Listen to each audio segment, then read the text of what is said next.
হাজার টাকার ড্রেসকে আজকে আমি বিনা খরচেই বানিয়ে ফেলবো। সো এভরিওয়ান, আসসালামু আলাইকুম। কেমন আছেন সবাই? আশা করি সবাই ভালো আছেন। আল্লাহর রহমতে আমিও ভালো আছি। আমি রাকামনি আবারও চলে আসলাম নতুন আরেকটি ভিডিও নিয়ে। এতদিন শুধু অন্যেরটাই দেখতাম যে কাপড় কেটে স্কার্ট বানানো। আজকে আমি ট্রাই করব নিজে কাপড় কেটে স্কার্ট বানানোর জন্য। এই কাপড়টা শুধুমাত্র আমি একদিনই পরেছিলাম, আর পরা হয়নি। আর এই কাপড়টা আমার শ্বশুর এনেছিল কক্সবাজার থেকে আমার খালার জন্য, কিন্তু আমার খালা পরেনি, আমাকে দিয়ে দিয়েছিল। তো আমিও একদিন পরেছিলাম।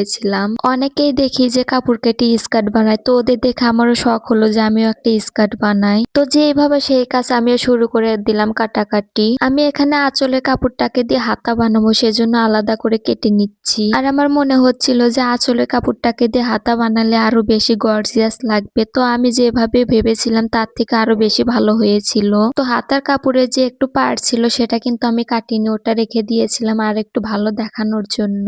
এর তো আমি হাতার কাপড় আলাদা করে কেটে রেখে দিলাম। এরপর আমি এই কাপড়ের থেকে কিন্তু হাফ বডি কেটে নিব। আমি এখানে 16 ইঞ্চি পরিমাণে কাপড় কেটে নিয়েছিলাম লম্বায়। আমি কিন্তু স্কার্ট বানানোর জন্য অতিরিক্ত কোনো কাপড়ই ব্যবহার করি নেই, যা বানিয়েছিলাম এই কাপড়ের থেকেই বানিয়েছিলাম। আমি একটা স্কেলের সাহায্যে কিন্তু দাগ কেটে নিয়েছিলাম যাতে হ্যাঁকা ব্যাকা না হয়, আর এই দাগ অনুযায়ী কিন্তু আমি কেটে নিব। তো মনে মনে ভাবছিলাম যে হাফ বডির নিচে একটু কুচি দিতে, তো সেই অনুযায়ী আমি কিন্তু হাফ বডির জন্য দুইটা কাপড় কেটে নিয়েছিলাম 6 ইঞ্চি করে। হাফ বডির জন্য যে আমি দুইটা কাপড় কেটে নিয়েছিলাম, এই দুইটা কাপড়টাকে কিন্তু আমি কুচি দিয়ে হাফ বডির নিচে লাগিয়ে দেব, দেখতে অনেক সুন্দর লাগবে। এবারও কিন্তু আমি স্কেলের সাহায্যে দাগ টেনে নিচ্ছিলাম যাতে হ্যাঁকা ব্যাকা না হয়, আর হ্যাঁকা ব্যাকা হলে কিন্তু কাপড় দেখতেও ভালো লাগে না, আর কুচি দিতেও কিন্তু ভালো হয় না। আমার জীবনে প্রথম এইবারই কাপড় কেটে সিদ্ধান্ত নিয়েছিলাম স্কার্ট বানানোর জন্য। আর আমি কতটুক পরিমাণে সাকসেস হব এই স্কার্ট বানানোর জন্য সেটা কিন্তু ভিডিও শেষ পর্যন্ত না দেখলে আপনারা বুঝতে পারবেন না।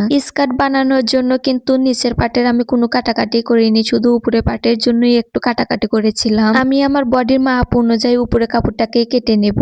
এই কাপড়ের সাথে যে পাড় লাগানো ছিল সেটাকে কিন্তু আমি কেটে ফেলে দিয়েছিলাম। যেহেতু আমি নিচের দিকে কুচি দেব, সেজন্য এখানে আমার পায়ের রাখার কোনো দরকারই ছিল না, সেজন্য আমি পাড়টাকে কেটে ফেলে দিয়েছিলাম। কাপড়গুলোকে কিন্তু আমি রাত্রে কাটাকাটি করেছিলাম আর পরের দিন সকালে কিন্তু বানিয়েছিলাম। তো উপরে পাট কিন্তু আমার কাটা শেষ। এবার আমি হাতাটাকে কেটে নেব। আর হাতা কাটতে কিন্তু এখানে আমার অনেক অসুবিধা হচ্ছিল, কারণ অনেক চিকন ছিল। আর হাতা কাটার সময় কিন্তু আপনারা বুঝতে পারবেন যে আমি কি পরিমাণে কিপটিমি করে হাতা কেটেছিলাম, কারণ আমি চাচ্ছিলাম না এখানে জোড়া দিতে। আর আমি সাইড থেকে কিন্তু অল্প পরিমাণে কাপড় ছেটে নিয়েছিলাম। হাতার কাপড় কাটতে গিয়ে আমি কেন কিপটিমি করেছিলাম, কারণ আমি এখানে জোড়া দিতে চাচ্ছিলাম না। জোড়া দিতে গেলে অনেক ঝামেলা হয়, জোড়া দিতে যেন না হয় সেজন্যই কিন্তু আমি কিপটিমি করে হাতার সাইড থেকে একটু কাপড় ছেটে নিয়েছিলাম। এরপর আমার নিচের পাটের জন্য যতটুক লম্বা লাগবে ততটুক পরিমাণে আমি মেপে নিচ্ছিলাম। আর মেপে নেওয়ার পরে কিন্তু নিচে যতটুক পরিমাণে কাপড় বেঁচেছিল সেইটুকু কিন্তু আমি কেটে নেব।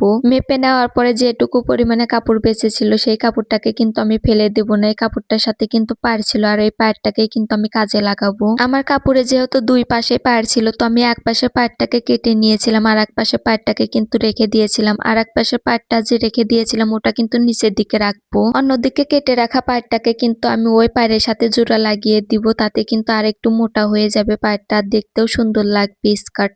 কাপড় কাটতে গিয়ে কিন্তু আমার পাড়ের এক পাশে কেটে গিয়েছিল, আর এই কাটা অংশটাকে আবারও সুই সুতা দিয়ে আমি সেলাই করে নিয়েছিলাম। আমি নিচের পাটে যেহেতু কুচি দেবো সেজন্য আমি মেপে নিচ্ছিলাম। প্রথমে 2 ইঞ্চিতে মার্কিং করে নিচ্ছিলাম, এরপর 6 ইঞ্চিতে মার্কিং করে নিচ্ছিলাম। আর আমি কুচিটা কিভাবে দিচ্ছিলাম আপনারা লক্ষ্য করলে কিন্তু দেখতে পারবেন। আর আমি পুরো কাপড়টাকে কিন্তু এইভাবে কুচি দিয়ে নিয়েছিলাম। আর আমার কুচি করতে কিন্তু এখানে প্রায় 30 মিনিটের মতন লেগে গিয়েছিল।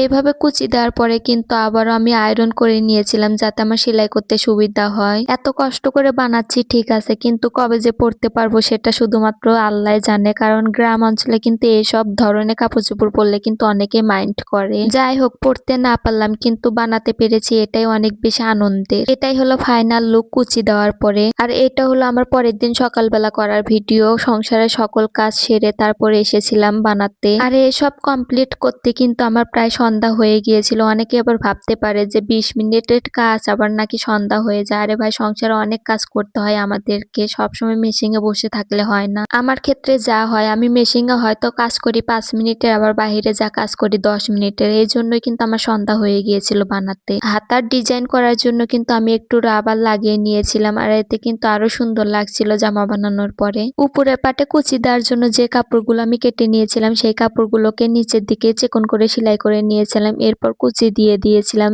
আর এই কুচির কথা মনে হলেই কিন্তু আমার কান্না পেয়ে যায়, কারণ এই কুচি দিতে গেলে আমাকে অনেক প্যারা খেতে হয়। একটা একটা করে কুচি দিতে হয় আমাকে। অবশেষে ২টা কাপড়কেই আমি কুচি দিয়ে নিয়েছিলাম। এবার উপরে পাটের সাথে জোড়া লাগিয়ে দেব। আর জোড়া লাগানোর পরে কিন্তু দেখতে প্রায় এরকমটাই লাগছিল। দেখতে অনেক সুন্দর লাগছিল। বানানোর পরে যে আরো কত বেশি সুন্দর লাগবে সেটাই শুধু ভাবতেছিলাম আমি। আমি যে কুচি দিয়ে নিয়েছিলাম সেই কুচির মাঝখান দিয়ে কিন্তু একটা চাপ সেলাই দিয়ে নেব, তাতে কিন্তু আরো অনেক বেশি সুন্দর লাগবে আর সেলাইটাও কিন্তু বসে যাবে। আমি যখন মেশিনে কাপড় বানানোর জন্য বসে পড়ি তখন কিন্তু এক প্রকার মেশিনের সাথে আমার যুদ্ধ হয়ে যায়। আমার মেশিনে একটু ডিস্টার্ব হয়েছে, কাপড় সামনের দিকে এগোতেই চায় না। এক প্রকার কাপড়টাকে টেনে সামনের দিকে এগিয়ে নিয়ে যেতে হয়। কাপড় কেন সামনের দিকে এগোতে চায় না, যারা জানেন তারা অবশ্যই কমেন্টে জানিয়ে যাবেন যে কাপড় কেন সামনের দিকে এগোতে চায় না। হাফ বডির জন্য যে ২টা পার্ট আমি কেটে রেখেছিলাম সেটাকে সেলাই করে অ্যাডজাস্ট করে নেব।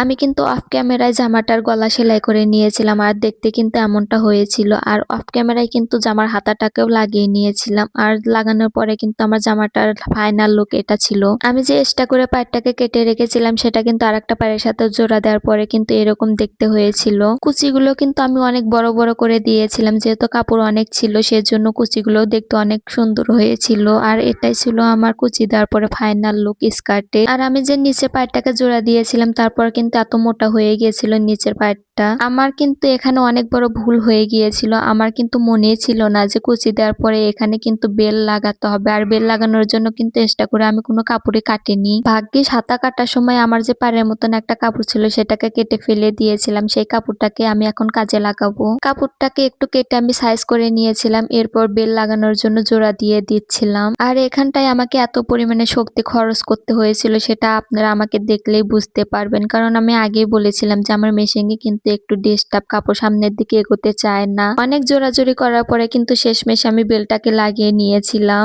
স্কার্টটাকে বানাতে গিয়ে কিন্তু আমার কষ্ট হয়েছিল এই বেলটাকে লাগাতে আর কুচি দিতে, তাছাড়া আর কোনো জায়গায় আমার কষ্ট হয়নি। তো সবশেষে আমি এটাই বলতে চাই যে আলহামদুলিল্লাহ আমি পেরেছিলাম। তো এর তো আমার স্কার্টের ফাইনাল লুক কেমন হয়েছে সবাই কমেন্টে জানিয়ে যাবেন। আর ভিডিওটা ভালো লাগলে অবশ্যই আমার চ্যানেলটাকে সাবস্ক্রাইব করে দিবেন। তো আবারও দেখা হবে পরবর্তী কোনো ভিডিওতে। এ পর্যন্ত সবাই ভালো থাকবেন, সুস্থ থাকবেন। আল্লাহ হাফেজ।